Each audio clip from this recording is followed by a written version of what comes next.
दरअसल पुष्पा अपने लिए एक ऐसी बहू की तलाश में है जो गाय से भी ज्यादा सीधी और कोयल से भी ज्यादा मीठी हो।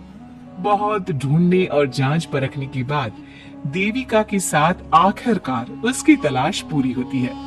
वो देविका को राहुल के लिए पसंद कर लेती है और एक अच्छा सा मुहूर्त देखकर उनकी शादी करा देती है। ऊंचे संस्कार और सरल स्वभाव वाली देविका ने ससुराल में पहले दिन से ही सबका दिल जीत लिया।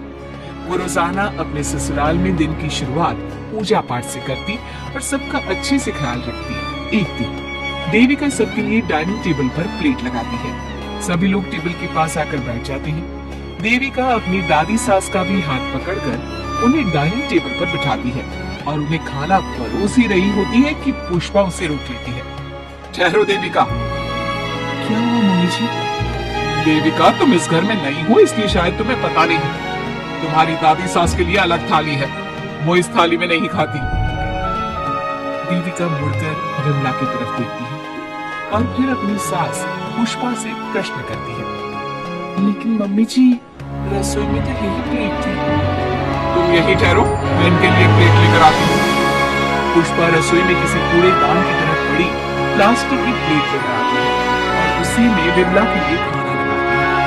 जब ये सब देविका देखती है तो वो आश्चर्य में पड़ जाती है और फौरन उठकर रसोई घर से दूसरी प्लास्टिक की प्लेट ले आती है। अरे बेटा, ये दूसरी थाली तो किसके लिए लाई है? देविका मासूमियत के साथ जवाब देती है, आपके लिए मम्मी जी। हाँ, मेरे लिए? पर क्यों? माँ जी, जब आपने अपनी सास यानी मेरी दादी सास को प्लास्टिक की प्लेट में खाना लगाया तो मैं समझ गई कि यह जरूर आपके घर की कोई परंपरा होगी, इसलिए मैं आपके लिए भी ये प्लास्टिक की प्लेट ले आई। अब आप अपनी सास के लिए इस प्लेट में खाना लगा दीजिए और मैं अपनी सास के लिए इसमें खाना लगा देती हूँ। देविका की बातों से पुष्पा हैरान हो जाती है। वो सोच में पड़ जाती है कि वो अपनी बहू देविका की मासूमियत पर खुश हो या फिर उसकी नासमझी पर दुखी। इसी तरह दिन बीतते चले जाते हैं और अब देविका को घर का माहौल और सास का स्वभाव सब समझ में आने लगता है। एक दिन सुबह पुष्पा अपनी सास यानी विमला को उसके कपड़े धोने के लिए कहती है और ये सब दूर से देविका देख लेती है।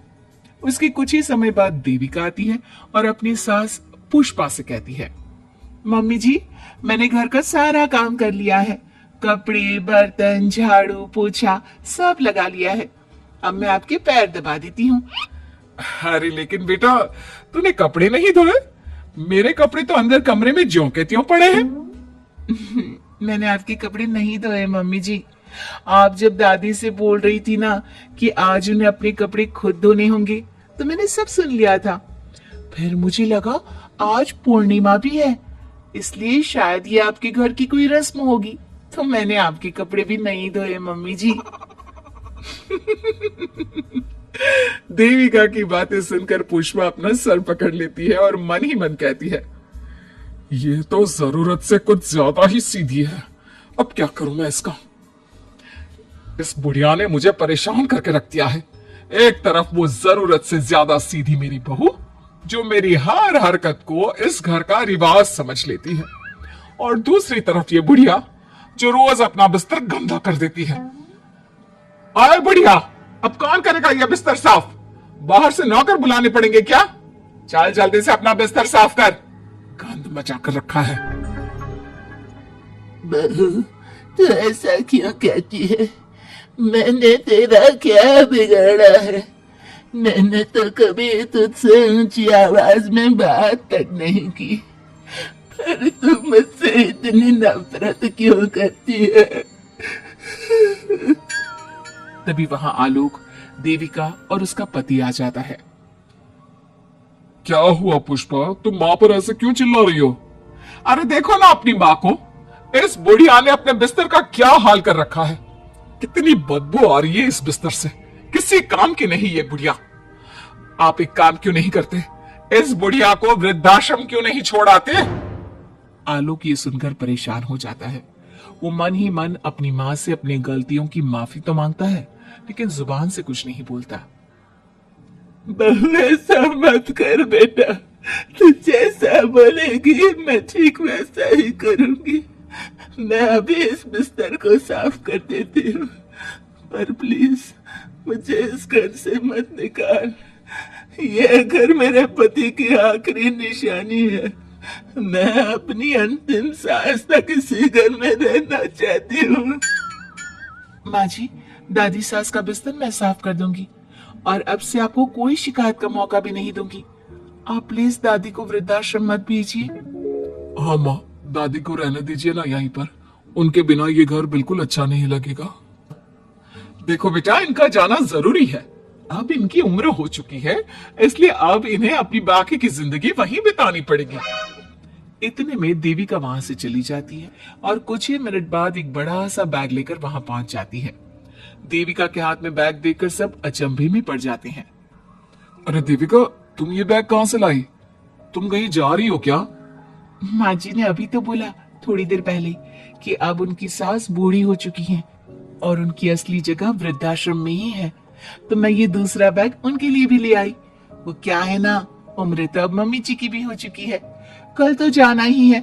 इससे अच्छा अभी चली जाएंगी तो दादी सास को भी एक सहारा मिल जाएगा। क्या?